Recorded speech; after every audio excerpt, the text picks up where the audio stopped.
Mapagpalang araw sa ating lahat, mga totoong mga Inday. Kaway.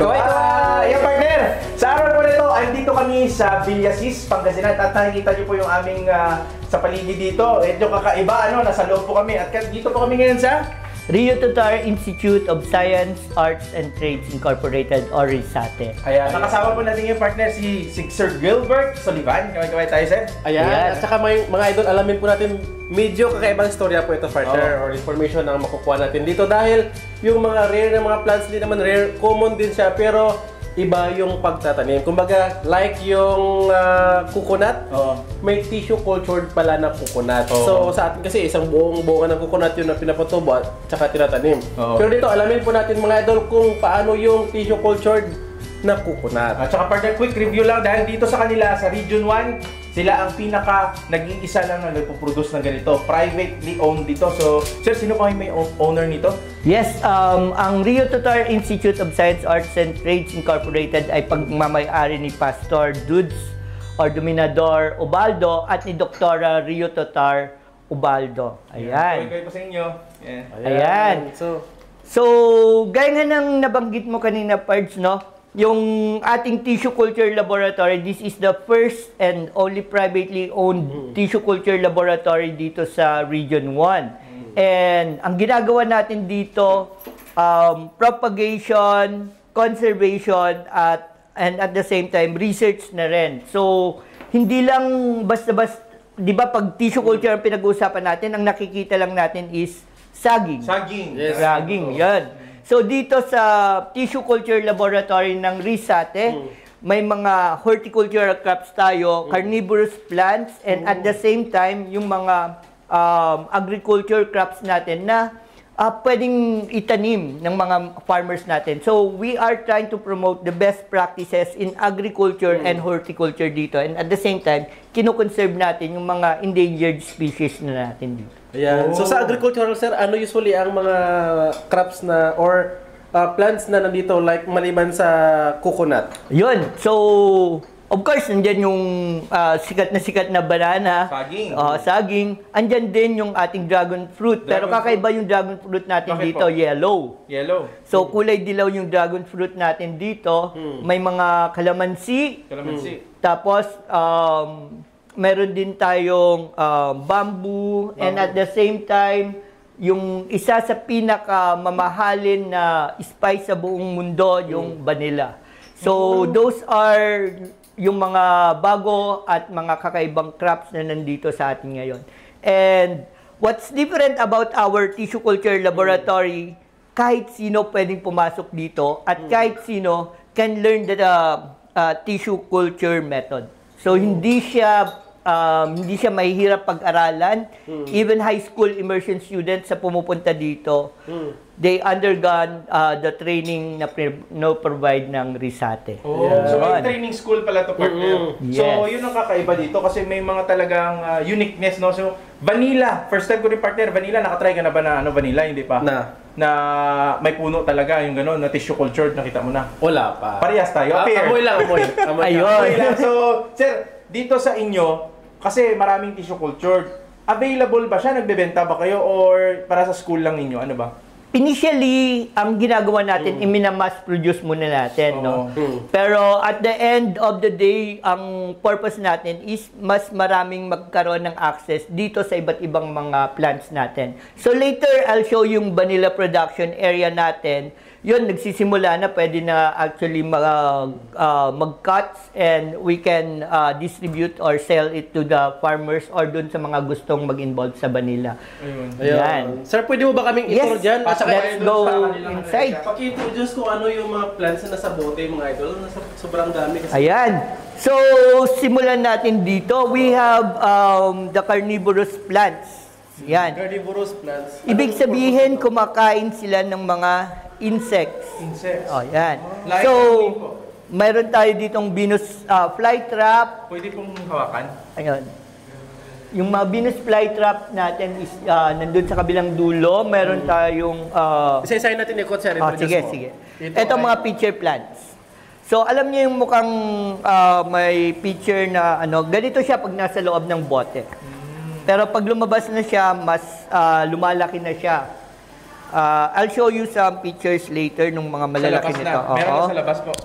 Tapos, mayroon tayong Butterworth. So, kung naglalaro kayo nung Plants vs. Zombies, alam niyo yung kumakain na gano'n? Oo. So, Meron kayo dito. andito yon. So, etong mga to yon.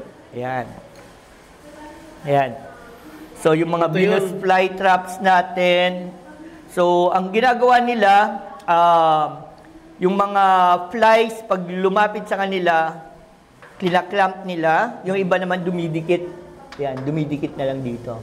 Yan. So lumalaki to. Lumalaki yan. So kung makikita Parang nyo, plus isang representation, bote yan, pero marami yung naproproduce niya.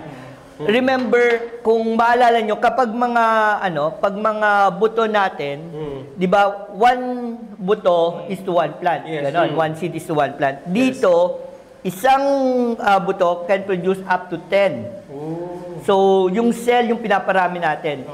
Parang sa Jurassic Park, di ba, yung nung lamok, yung dugo lang ng lamok, yung cell ng lamok, at yun yung naparami yung dinosaurs doon sa Jurassic Park. Ganun yung concept ng tissue culture. Ayan, pwedeng galing sa dahon, galing sa stem, ayan. Dito sila dumadaming, at the same time, pag nag-mature, kukunin at saka itatanim sa Oo. lupa.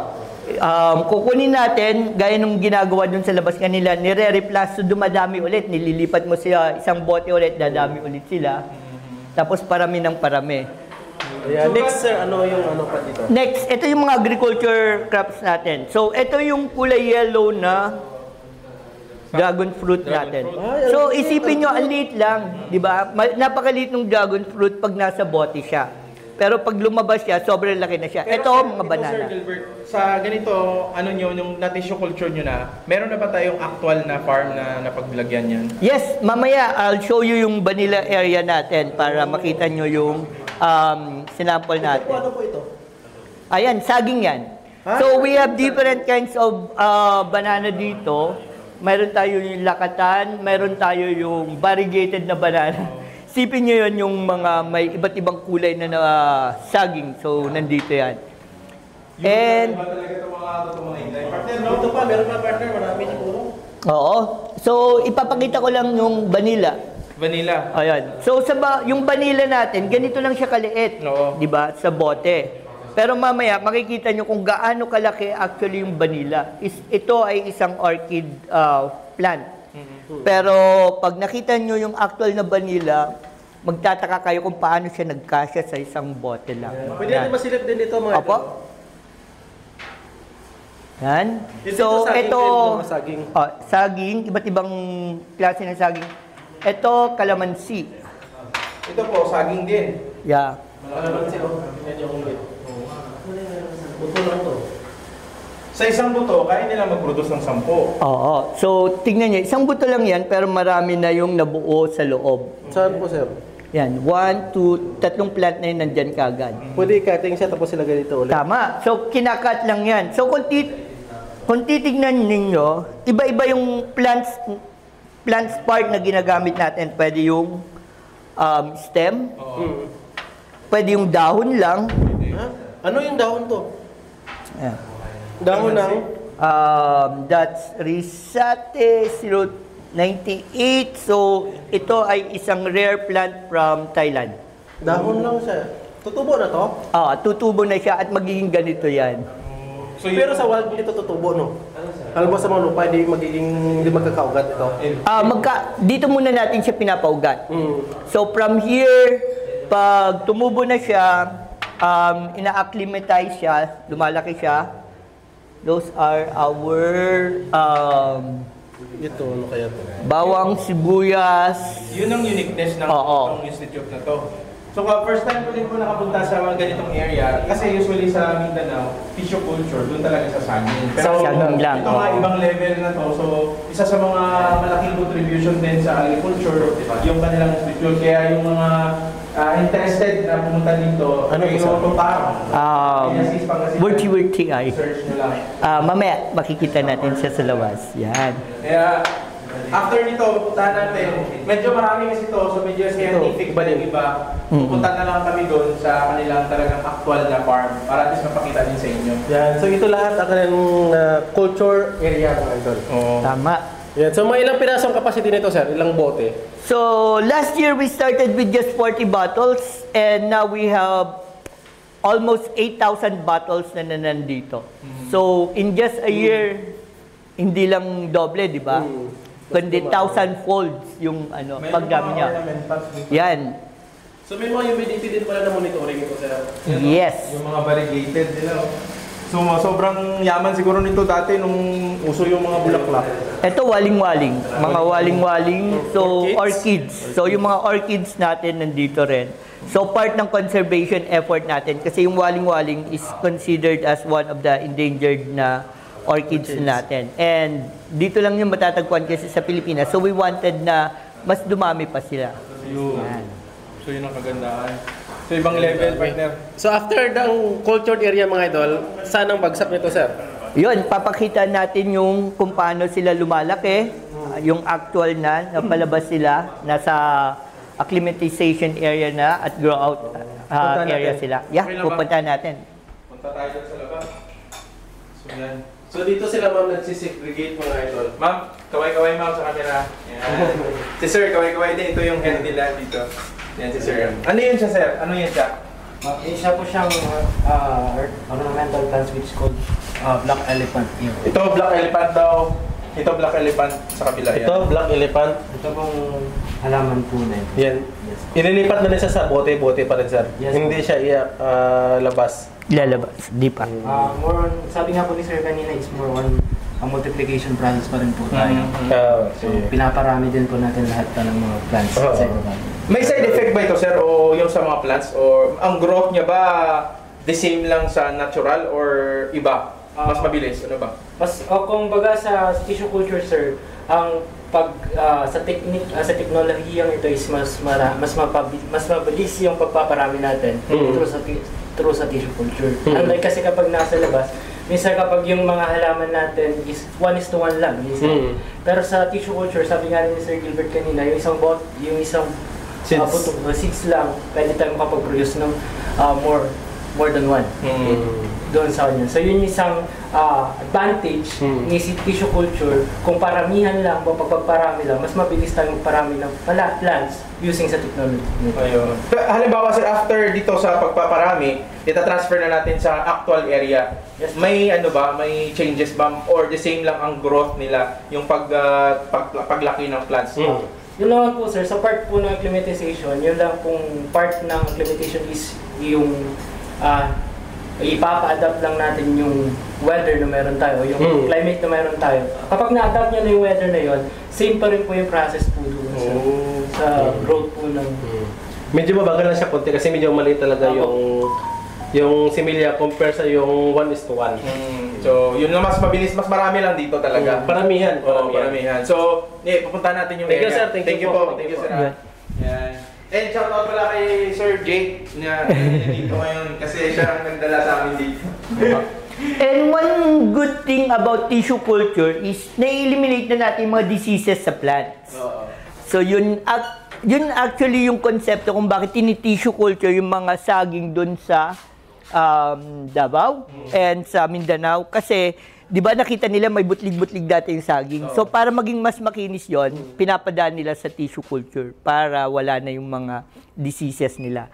So mula doon sa natin, Hardening area. parang bata, inaalagaan din natin sila. So tinuturuan na natin silang doon sa mga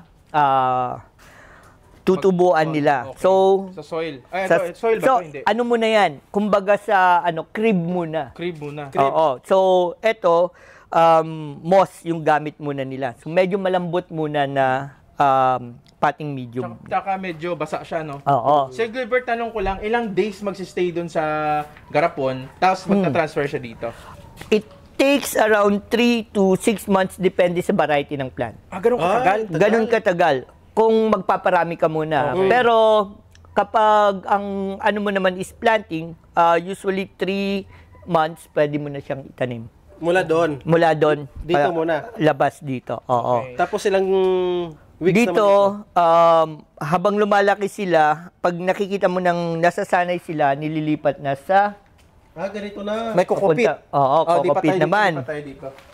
Dito ang parang crib, Nico. After Oo. niyan, kung sa mga bata, Nico, after niyan, dito na sa Pidja Ward. Oo. Nasa preschool area, preschool side na sila. So, Ayan. Sir, Yan. ano bang kaibahan, sir? Itong tissue culture, hindi kasi basta-basta scientific base talaga siya. Tsaka hindi siya ganun ka, medyo expensive talaga to. Ano ba ang, meron bang ranging na price? Ano ba ang nakalabas na? Ito ba, na to siya? Kumbaga, marketable na ba o hindi pa? tama. Marketable na siya. Tinitignan natin, di ba, mahal kasi dumaan pa sa proseso ng Yes, laboratory. Pero generally, kung ano yung market price natin ng mga regular na plants, ganun din yung market price niya. Ganun din? Kasi ang pagkakaiba lang, nagmamass produce tayo. Okay. Yun. Yun. So, mas maganda ba to, sir, ang ganitong diskarte kung doon tayo sa mga nursery business? Tama. Kasi ang tendency natin, lalo na kung marami yung demand sa mga specific na plants, ito yung pinakamabilis para makapag-produce ka ng mas marami at makover mo yung demand sa market. Yan. Sir, pwede ba, ano ba to? Ito ay foliage or anthurium foliage. So kung makikita nyo, mas malalaki na siya at ang ginagamit na dito ay yung Buhangin na. actual soil na. Okay. So pag ganyan. Transfer. Sir, question lang kasi itong tissue culture, ang tanong, pwede ba mga sir, kahit anong plants, kahit anong tanim, halimbawa, durian, pwede ba 'yon? Pwede. Pwede avocado, Tama, pwede yon. pwede lahat. So lahat ng plants basta may cell siya, pwede mo siyang i-tissue culture. Ayos So, although hindi pa namin nasubukan sa mga hayop at mga tao, mga plants pa lang. So, nanggagaling kasi sa cell mismo ng plants yung ginagamit natin.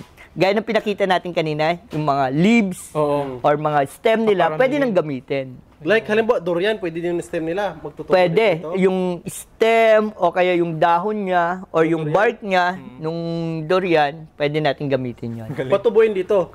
Patutubuin natin 3 to dito. 6 months Tapos nga lang. magkakaugat yung ugat? Yung dahon? Oo. So, yung gumagamit tayo ng, kung nakita nyo kanina, kulay puti, di ba? Yung kulay puti sa ilalim. Yun yung nagsisilbi as soil nila. Oo. So, agar yon na may nilagay na tayong mga nutrients na kakailanganin ni plant para lumaki Ano siya. po alam?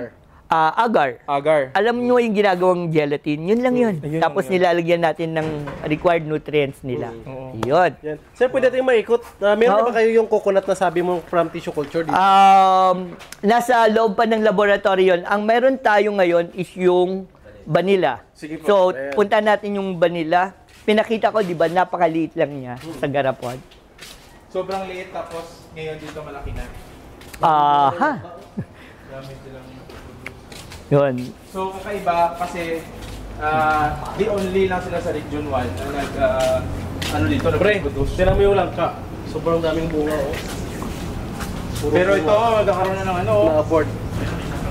Kailangan magbawas ng bunga niya para mas dumami sila. Ayun, kailangan din talaga i-abort sila. Oo. Yan, dito na, organic vanilla production area. Okay. So, i-visualize nyo yung vanilla kanina na nasa bote. Tapos, ganito siya pag nasa labas na siya. Yan, ganito nakalaki. Oo. Question ko lang, sir. Possible ba, halimbawa, magti-tissue culture starting ng vanilla, anong part ng vanilla dito ang may stem? Cell na tinatawag niyo po. Para tumubo doon. Any part Any pwede. part. Pwede yung kanyang dahon, itong stem niya, itong node na to. Or pwede rin naman na yung actual roots niya dun sa ilalim. Pwede. Pwede. So, any part ng plant ay pwedeng gamitin para sa tissue culture. Sir Gilbert, itong vanilla na to, galing na dun sa Yeah, laboratory? some of them is galing na sa laboratory natin. Possible din ba, sir, halimbawa kumuha ka dito, hindi magsaksi doon or mamatay sa container? Yes, may possibility. Kasi may possibility ng contamination tinatawag. Oh, so sensitive din. Ayun. So, iniiwasan yon sa pamamagitan nung pagsisil doon sa bottle. Kung nakita nyo may kulay blue doon, Oo. sinisil natin yung bottle para ma-ensure natin na hindi siya nakocontaminate. Pero paano yun? I-disinfect pa ito? Halimbawa ito yung material? Tama. Alcohol? Nililinis. Meron tayong chemicals na ginagamit para malinis siya. Hindi naman nakakasira sa plants yun. Hindi. Ang main purpose kung bakit natin siya nililinis, tinatanggal na natin yung mga diseases at saka yung microorganism at mga pests na nakadikit dun sa dahon or nakadikit dun sa plant. Nang sa ganon, paglaki niya, free from diseases siya. Yan. Sa paglinis, by means of soaking or punas-punas? Soaking. Soaking. So, soaking yon. Ayan. So yun ang kaganda. Pero for sure, hindi yun pinapakuluan ng tubig. Ay, hindi. Partner, Mamamatay ito, yun. ito, very expensive kasi ito na plant kung tutuusin. Sir, may alam ka bang idea kung sino pang pinakamalawak na nagpa-farm ng vanilla sa Philippines? Wala. Ang alam namin, mayroon tayo sa Rizal, sa Region 4 and Region 3. Pero dito sa Region 1, ito pa lang yung starting na vanilla production area. Even yung local government ng La Union, actually pumunta dito para pag-aralin kung paano ginagawa yung vanilla natin. So sa pagtatanim to, sir, kailangan talaga may bubong or hindi naman optional lang? Kailangan yung bubong niya para i-maintain lang yung temperature. Kasi si vanilla, ayaw niya ng masyadong mainit, ayaw din naman niya ng masyadong malamig. Okay. So may certain temperature lang tayo na binibigay sa kanya. At ayaw din niya na palagi siyang nadidiligan. So may dapat tama lang yung dilig sa kanya. Dito tayo, sir, pwede natin matingnan. Sir, paano to ginagawang vanilla? Extracted ba to? Di ba yung vanilla is usually liquid form Okay. siya. Saan nanggagaling dito? Yun, yung vanilla? nanggagaling yun dun sa bulaklak tsaka sa bunga ni vanilla. So may mga mahabang bunga siya, tapos bulaklak siya, tapos dun ine-extract. So bulaklak pala ang lalabas. Doon talaga kukunin yung vanilla na flavor. Tama. So kagaya nito na wala pang bunga or bulaklak. Ay, ito dahon. Dahon pa lang yan. Wala tayong product na makukuha. May sample tayo nandun sa laboratory, mamaya papakita ko rin sa inyo. Pero halimbawa ganito na wala siyang bulaklak or walang bunga. Yun. Walang nagagamit. Ang ginagawa dito ngayon is, ang binibenta nila is yung mga cuttings. Cuttings. Pwede ito itanim. Oo, pangtanim. Pwede na yung cuttings ang binibenta. Yung cuttings ranges from 250 to 500 depende sa variety ng vanilla. Pero cuttings Isang pa lang yun, Isang ah. piraso. Oo. Ganun ka mahal. Oo. Ang ganda nitong vanilla, sir. So ito yung maganda, lalo na kung wala pang gaano nagpo-produce. Tapos alam nyo ba na yung boteng ganito kaliit lang na bote ng extract niya, nagkakalaga ng 800 to 1,000. Yung buton nito or yung gagawing vanilla mismo, tatlong piraso nun, it also ranges from 800 to 1,000 na. Hindi pa na-extract yun. Ganun pala. Pero Ganun siya kamahal. Very Oo. expensive, Sir Gilbert. Pero itong vanilla, ilang months or years ba siya bago siya makapag-start na bukas? Okay. So, yung vanilla, after 2 years, magsisimula na yung mamulaklak. 2 years. Tagal lang. Matagal, pero habang tuloy yun. hinintay mo yun, syempre, you can already start cutting it and selling yung sobra-sobrang mga cuttings naman niya. And this one, may 1 year pa lang itong mga to. Ito ay binuo ng mga OJT namin from Dimsu. So we started with just this. Isang ganito lang yan. Tapos yan, so dumami na ng dumami. So ganito talaga ang setup nito. Wow, galing. Oo. So, ito para sa hindi siya para hindi bumagsak yung mga niya, ugat-ugat. And at the same time, mas friendly siya, environmental friendly siya. Ito mga kinuha lang namin doon sa 'di ba ang Villasis ay known as tupigan. So tinatapon lang nila tong mga to. Oo. So yan. Ang ganda yung setup partner. Ito mga totoo mga hinday sa mga interested kung gusto nyo ng ganitong vanilla, no? Sa Philippines, partner, feeling ko limited. Hindi siya unlimited yung nag-grow nito. Kaya possible, no? Baka ako napanood mo na yung video na to, baka ikaw na yung mag-grow at saka magiging successful sa pagba-vanilla farming, no? So ang bunga nitong vanilla pala sir, ilang grams para sa kalaman nila? Very small lang eh. So parang it's just a 1 or less than 1 gram. Ah? Oo, kaya pag in-extract mo rin siya, talagang talagang kokonti lang din yung na-produce na extract. Kaya masyado siyang mahal. Yung binibili natin na nakagaragara-pon or nakabote ng parang soy sauce doon, yun ay mga 3 patak lang ng ng vanilla yung hinalo doon. Tapos No, ganun pa rin siya ganun pa rin siya kamahal. So saan dito sir expect natin na mga parts na magbulaklak siya? Ayun. So dito sa mga nodes niya, doon lalabas yung mga flowers niya. Ayan. So lalabas after 2 years pa. So matagal-tagal pa. So balik na lang tayo after 2 years. Pwede ba sir? Welcome kami. Oo naman. Tapos we'll try to extract yung mga vanilla nila pag nandito na kayo. Maliban dito sir, meron pa ba tayong ibang area na nagaling sa tissue culture nyo doon na meron na kayo dito? Meron pa ba? Currently, yung mga ornamental plants na lang na pinuntahan natin sa hardening area kanina, sa grow out area. So yung mga ornamental Yun plants ba yung natin, kanina yung daanan natin? yung pinuntahan natin doon sa area na yun kanina. Ayan. Pwede ba na, partner, medyo interested ako doon sa coconut. Pwede ba nating masilip ulit sir? Kasi hindi natin nasilip kanina yung coconut na nasa culture. Ayan. Pero Sige. meron na ba kayo siya na malaki na? Wala pa? Wala pa, hindi pa namin nilalabas from laboratory. Pero sige, papakita ko yung sample nung nasa bot. Sige. Puntahan natin. Tapos, sino ang nag-upisa nun? Sino talaga nagawa nun? Okay. Yun ay pre-project namin kasi na-challenge kami nung sinabi ng PCA na hindi nila magawa yung embryogenesis. So, nanghingi kami sa kanila ng sample ng buko or coconut tree. Tapos yun yung inano natin, yun yung sinample natin dito. Galing sa buto? Len, yung coconut natin na may ganon. 0, 0. Balik na naman tayo dito. Ayan. So, yan na siya. Galing siya doon sa, alam nyo yung kulay yellow na kinakain natin doon sa ano? Pag nag-sprout na at parang nagtubo na siya. Yun yung... Ito? Yan. Nag-sprout na siya.